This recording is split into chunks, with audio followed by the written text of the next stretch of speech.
happened right here in my town 2 years ago. A bunch of kids just disappeared. They thought that they died at first. The truth is, in the dead of the night, they Naruto ran into the darkness. I don't know if they went to Konoha. I don't know if they went to the village hidden in the mist. But what I do know is that they all disappeared from one classroom. All except for one ninja, Alex, Willie. At 2:17 at night, every single child got out of bed and they never came back. Yo, 2:17 in the morning and every kid from the same classroom is Naruto running into the darkness? Oh my god, they've been abducted by Forever World. Why are they singing this happy ass song while these kids are running into the darkness and disappearing? They interrogated this one kid, Alex Lily. I'm gonna be honest, I called him Alex Willie earlier, but I'm not gonna lie, can you blame me? Because what kind of last name is Lily? I'm just saying. Now they done did everything they could. Investigated as much as they possibly could. Interrogated the little kid. Looked at the ring cameras, everything. And now we're here with our first part of the story.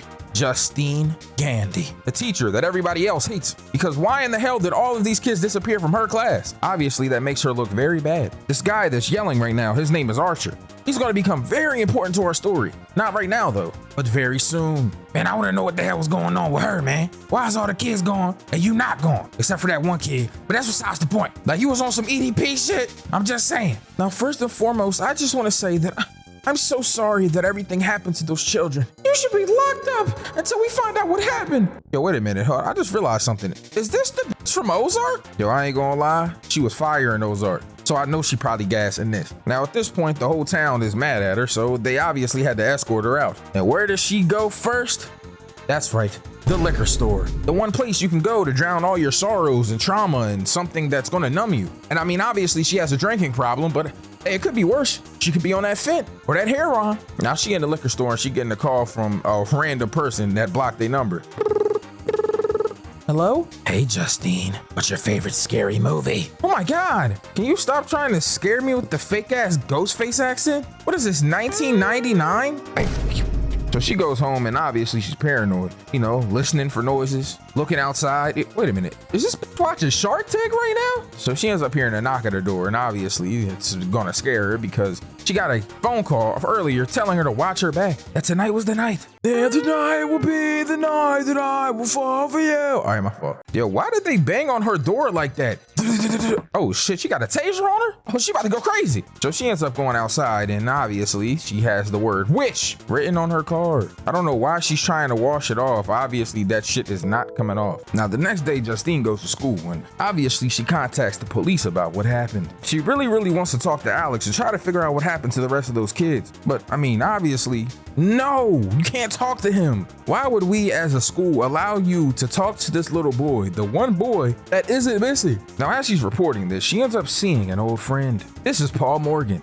He's a local beat cop who is in a relationship with the police chief's daughter, which is also going to be very important later, but well, again, we're not there yet. So him and Justine have this clear fling. So they end up meeting at a bar where he doesn't even get a actual alcoholic beverage. He just gets a Coke. And then I'm thinking to myself like, okay, you don't want to drink alcohol. Okay, I understand that. But you decide to get a Coke instead? Of all the things that you could have gotten that was non-alcoholic, a Coke, my guy? The soda that can clean rust off of rims? Anyways, they end up going back to Justine's house and they have sex. Why did I say it like that?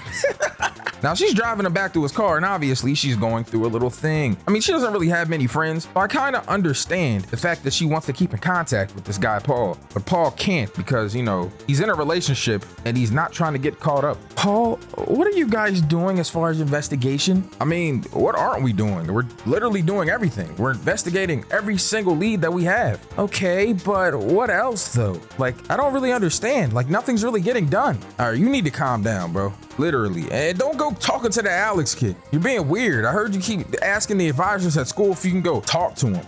No, leave him alone. It's easy for you to say. You're not the one that everyone thinks is a witch, Paul.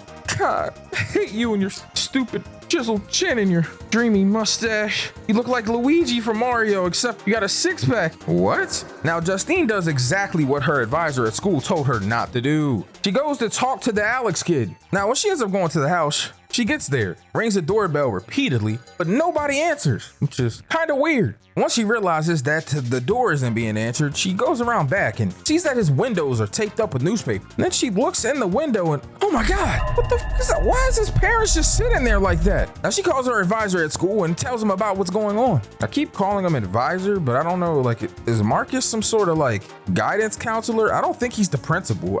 Is he the principal? You know what? I honestly have no idea. Okay, so I just looked it up and I just realized that he's the principal. So sorry for the fact that I keep calling him advisor. I'm gonna get my editor to put asterisk principal anytime that I said it. That's that ADHD, man, I'm telling you. Anyways, he ends up calling her and he's freaking out, obviously, because why is you popping up at this kid's house when I told you not to? So she goes to her favorite place, the one place where she can drown out everything, the liquor store. And oh my God, Paul's girlfriend is there. And oh my God, yo, she really slammed her dumb ass. Did you No, I didn't. He told me you guys weren't together. But why did she have to pour alcohol on Justine like that? Damn, shorty. You got bodied, went home, started hallucinating and saw an old hanging over your bedroom. Then you pull up on Alex again and he yells at you and tells you to stop following him and dips off just for you to fall asleep outside of his house. And oh my God, what the f is this? So this is Alex's mom. And she's running outside towards Justine's car with scissors. I thought she was just gonna murder Justine. But then she got in the car and just cut a lock of her hair. What the f is that? What is wrong with her? It's all going to become very relevant very soon. But now we're done with Justine's story. For the moment, we're on to Archer's. This old guy who has been literally going through it because his son is gone. He keeps going to the police department, keeps talking to the police chief and trying to find out why nothing has been done. Why they haven't looked into Justine, even though they have multiple times. Now we find out that the reason why Witch was drawn on Justine's car is because Archer is a construction worker. And he had some extra paint laying around. You see it here in the back of his truck. Man, this dude Archer really going through it. I mean, look at him. He's barely going to work. He's forgetting stuff, messing things up, harassing the police chief, trying to figure out information. He's even having up dreams at night. He done followed this kid to this random house and wait, hold on. Ain't that his house? Now he's in there telling this kid how much he loves him and trying to figure out where he's at. And then, oh my God, it's that same ugly old again. Why is her makeup like this? She needs a makeup artist or something. Somebody get her a stylist. Anyways, Archer has had enough at this point. He's trying to figure out where the hell these kids are. At least what vicinity they could have been running to. So he pulls up at this one house and, you know, obviously he's a contractor and stuff. So he has a whole town map. And he's just circling places where these kids disappeared from and trying to find out in what direction they were going and where they ended up or where they could have landed at. Hey, sorry to bother you. I was just wondering, you know, you got a Ring camera and all that. I was just wondering if I could see your footage. You know, I'm trying to figure something out. No, actually, I don't think so. Take your old ass on, rankly dankly. Rankly dank? Hey, stop playing with me, cuz. You know what? I'm gonna go in my car. I'm gonna eat my little Subway and all that. And I'm gonna chill. I'm gonna wait till your husband get home. Because obviously, you don't know how to talk to men. That's misogynist. Shut your ass up. Go make me a sandwich or something. Oh my God. Now he ends up talking to Gary like he said he would. And he gets the Ring camera footage because, you know, men, they listen to men. Now my man gets the information he needs and he's trying to drive around and find his house where a kid's at. And he ends up seeing Justine. He knows it's her because he's the one that put Witch on her car. So he goes to the gas station and they get into a little dispute. But then she looks over and, wait a minute, who the fuck? Is that Marcus? Yo, Marcus came Naruto running after her and ends up attacking him. Yo, I ain't gonna lie, hold on, he putting that pain in right now. Yo, did he just headbutt this in his face? Yo, hold on, so Gary kicked him. Hey, stay your ass down, man. But Marcus ain't on that. He starts choking this dude Archer trying to get to Justine. Yo, Justine really got out of dodge though. Why did she just run away into that liquor store like that? Anyways, in the middle of seeing Marcus strangle Archer, we go to Paul's story. And he's on the phone with his girl. Cheating bastard. Anyways, Paul has an incident with this homeless guy who's clearly on drugs. Now he ends up seeing this dude and he chases him through this alley to the point where he's gonna arrest him. And he asks him straight up if there's anything in his pocket or anything on his body that is prickly or pointy or that would stick him. And obviously he tells him no, but that's not what happens. He gets stuck with it. My God, I don't know what could have happened. Motherfucker got hepatitis, a STD, got a drug addiction. anything. Yo, real quick, yo, chill. Don't click off the video, man. If you're watching this weapons vid, then you know what that means. Time for a new video. And today we're doing a video on how stupid school drills are. I mean, they are dumb as a bitch. So without further ado, make sure you click on this I or in the pinned comment in the description to go watch that vid. But make sure you finish this video first. You know what I'm saying? Finish this vid, then circle back and watch that one. You feel me? Bye. Now we see everything from a different perspective. My thing is, why did he have to punch this homeless guy? Yo, he hit the shit out of him, knocked him straight out, I ain't gonna lie. But because of that, he had to go to the police chief. And he told him straight up that the footage is gonna be sitting there for over a month. And as long as no one comes and files a complaint, that everything will be okay. Now, Paul ends up going home after this, after the police chief told him to calm the hell down. And his girl is there. Oh no. Bro, this dude Paul wasn't even good at lying. She asked him where he's been at, and he just sat there looking stupid like a deer in the headlights. This probably isn't the first time he's cheated. Now he goes back to work and he walks out of the police station. And, oh my God, it's the homeless dude. It's James. So he starts chasing him, and just like that, Paul's story is over, and we're on to James. Yo, is this dude walking around trying to open up car door? This nigga is down bad right now. Bro is going through it. Eventually, he ends up stealing what seems to be a tablet. Man, what is this, man? Yo, son, what do you mean, what is this, son? It's a tablet and some headphones, man. Come on, son. Like, let me get 15, son. Man, no, I don't want that, man. All right, 10, son. Man, hell no. Okay, all right. $5, son, please. 5, please. Now, at this point, my dude is desperate, which is how he ended up about to break into this building and getting chased by this dude Paul, getting smacked in his eye. But eventually he makes it to Alex's house, and things are starting to come full circle. Yo, come full circle. Hey, yo, all right, my fault. Yo, this dude is out of pocket right now, bro. I ain't gonna lie. Because why is he breaking into this dude's house like this? Now, he's walking around, and obviously he's trying to figure out what he can steal and how he can get some money. This dude done found video games, some DVDs. Oh my God. Oh shit. Alex's parents are still sitting there. Oh nah. Now he realizes that at this point they're not moving. So he just keeps going around and ransacking the house, stealing every single thing he can. Silverware. Oh, yo, hold on. I know he did not just pick up the Campbell's. Good possibilities. Yo, please don't open up that dark ass basement. Don't go down there. First thing in any scary movie, bro. Now this dude realizes at this point when going down in the basement and seeing all of these kids that he done found them. And boom, this is the first time in the story that we figured it out. Now he doesn't realize at the time that these kids are the ones that are missing until he ends up going to turn this stuff in at the pawn shop. And oh my God, he sees it. $50,000 reward. So he sees this and he ends up calling the police station, but obviously they tell him he has to come in, which is how he ends up seeing Paul. Now Paul chases him back to his tent and he sees the random old just sitting in the middle of the woods. What type of Pennywise shit is this?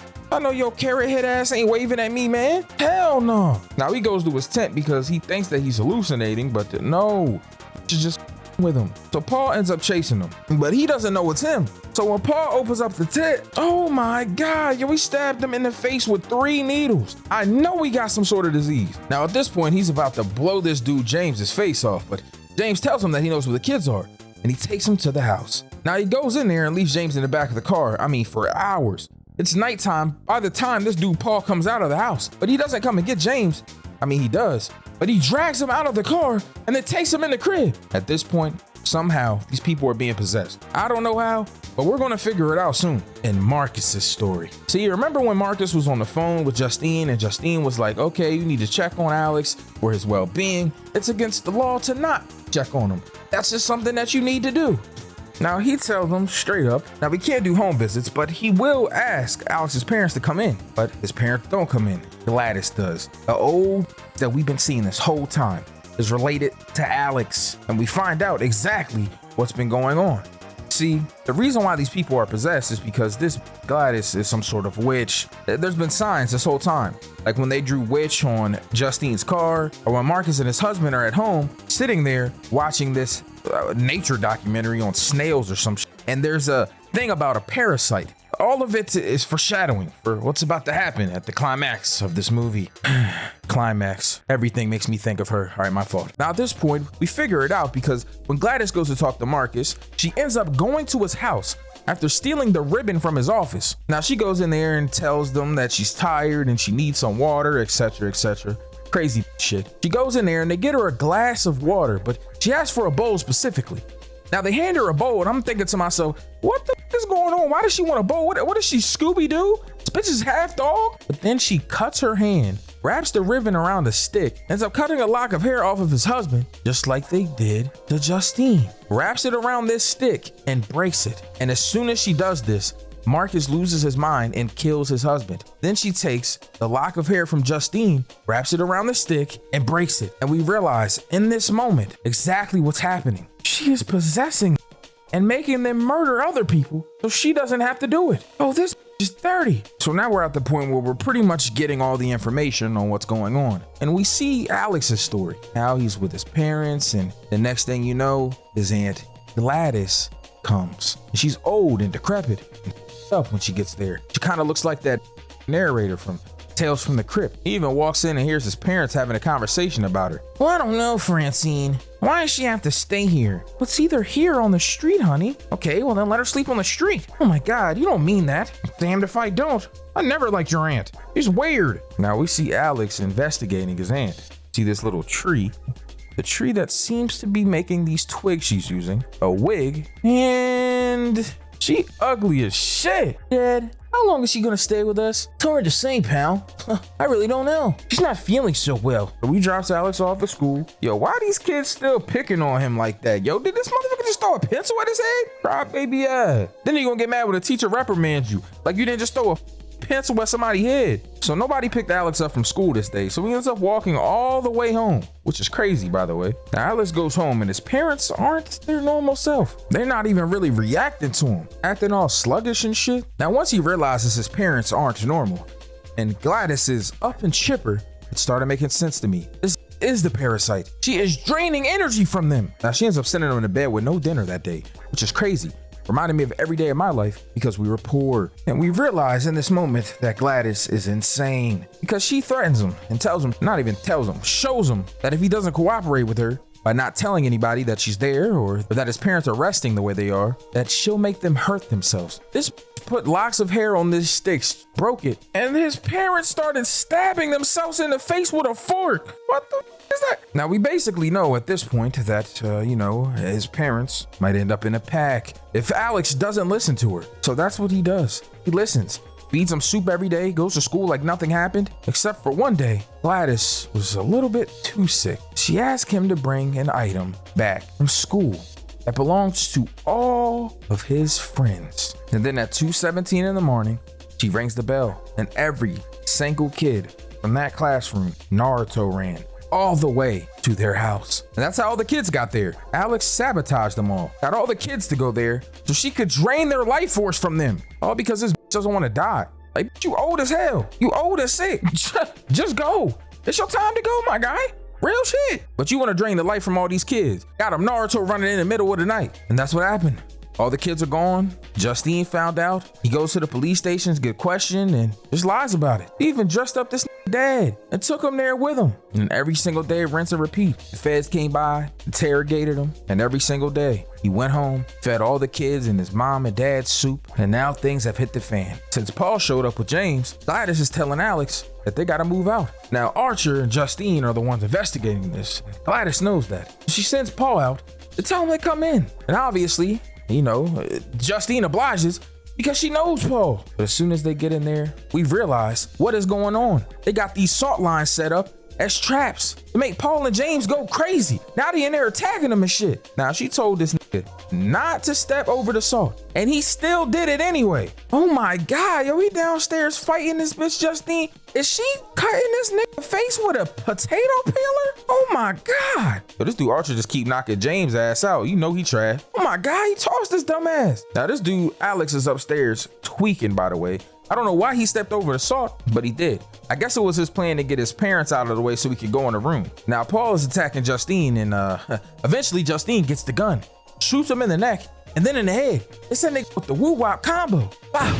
Justine even shot James in the head. But at this point, they end up going to the basement and they realize that all them little ass kids is down there. Now Archer is down there looking for Matthew, his son, trying to find out if these are the kids that are missing, which I mean, obviously they are, but you know, that's besides the point. Now at this point, the old is down there hiding and she ends up getting a hold of Archer as well. But don't worry, because my man Alex is upstairs with that twig and Gladys bitch ass hair. About to get her ass. Now this bitch Gladys is scared to death, girl. Look how she running right now. Yo, all the kids is chasing her. Oh nah. Yo, why is she running like that? Yo, she getting chased by a bunch of little ass kids. It's crazy. Oh my God, they about to do her dumb ass. Bro, she running through people's houses. Look at this dude mowing the lawn just looking at her dumb ass. Now anyway, she ended up going through this house, bro, and oh yeah. Soon as one kid caught her, it's over with. They ripped her ass apart. Now once Gladys is dead, everybody that was under her influence gets switched back to normal. Everything's okay now, at least for the time being. And I mean okay as in they've made a bunch of property damage, all the kids are traumatized, and the longer that people have been under control of Gladys, the harder it is for them to come back to reality. Now that's basically what's happened at this point. Alex got his parents back, but they're not really, you know, there anymore. It's kind of weird. Like a lot of their life force has been drained, so it's probably gonna take them a while to be normal again. Alex's parents are still being fed soup somewhere. He moved to another town and lives with another aunt. I heard that one's a nice lady. All the kids from his class, they got reunited with their parents. Some of them even started talking this year. Weapons.